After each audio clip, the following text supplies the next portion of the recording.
Thank you, Mr. Chairman. Thank you, Ranking Member. You know, this is an unusual hearing at an unusual time. I have never seen a hearing so close to an election on any topic, let alone on something that is so obviously a violation of our obligation under the law and the rules of the Senate to stay out of electioneering.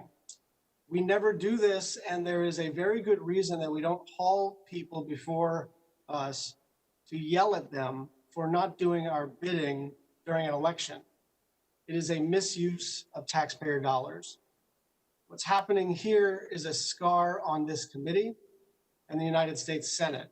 What we are seeing today is an attempt to bully the CEOs of private companies into carrying out a hit job on a presidential candidate by making sure that they push out foreign and domestic misinformation meant to influence the election. To our witnesses today, you and other tech leaders need to stand up to this immoral behavior. The truth is that because some of my colleagues accuse you, your companies, and your employees of being biased or liberal, you have institutionally bent over backwards and overcompensated. You've hired Republican operatives, hosted private dinners with Republican leaders, and in contravention of your terms of service, given special dispensation to right-wing voices and even throttled progressive journalism. Simply put, the Republicans have been successful in this play. And so during one of the most consequential elections in American history, my colleagues are trying to run this play again, and it is an embarrassment. I have plenty of questions for the witnesses on Section 230, on antitrust, on privacy, on anti-Semitism, on their relationship with journalism, but we have to call this hearing what it is. It's a sham. And so for the first time in my 8 years in the United States Senate, I'm not going to use my time to ask any questions because this is nonsense. And it's not going to work this time. This play my colleagues are running did not start today. And it's not just happening here in the Senate. It is a coordinated effort by Republicans across the government.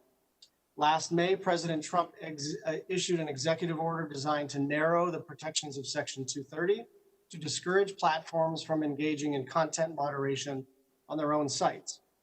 After it was issued, President Trump started tweeting that Section 230 should be repealed, as if he understands Section 230. In the last 6 months, President Trump has tweeted repeal Section 230 5 times, in addition to other tweets in which he's threatened the tech companies. A few weeks later, President Trump withdrew the nomination of FCC Commissioner Mike O'Reilly. Republican Commissioner O'Reilly questioned the FCC's authority to regulate under Section 230, and the statute is not unclear on this. President Trump then nominated Nathan Symington, who was the drafter of NTIA's petition to the FCC regarding Section 230. And Republican senators have enthusiastically participated.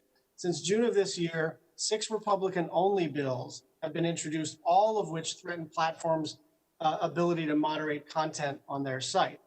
And as the election draws closer, this Republican effort has become more and more aggressive. September 23rd, DOJ unveiled its own Section 230 draft legislation that would narrow the protections under the current law and discourage platforms from moderating content on their own site.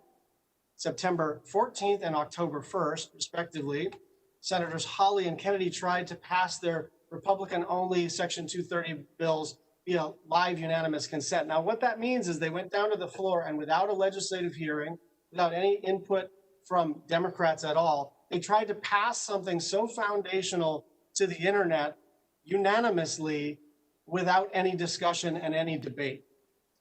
On the same day as Senator Kennedy's UC attempt, Senator Wicker forced the Commerce Committee, without any discussion or negotiation beforehand, to vote on subpoenaing the CEOs of Twitter, Facebook, and Google to testify.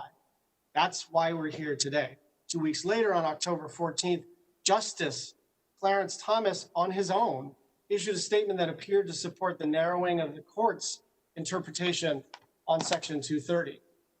The very next day, the FCC chairman, Ajit Pai, announced that the FCC would seek to clarify the meaning of Section 230.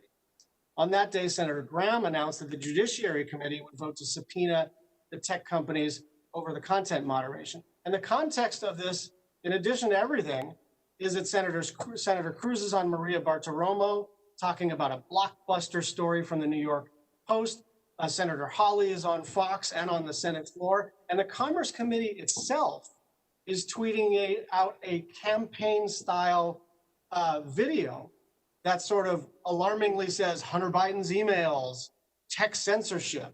On October 21st, Senator Hawley reattempted to pass his bill on Section 230 via UC, again without going through any committee markup or vote. And on Friday, Senator Graham announced that the CEOs of Facebook and Twitter would testify before the Senate Judiciary Committee on November 17th. This is bullying, and it is for electoral purposes. Do not let the United States Senate bully you into carrying the water for those who want to advance misinformation. And don't let the specter of removing Section 230 protections or an amendment to antitrust law or any other kinds of threats cause you to be a party to the subversion of our democracy. I will be glad to participate in good faith bipartisan hearings on these issues when the election is over. But this is not that. Thank you. Thank you.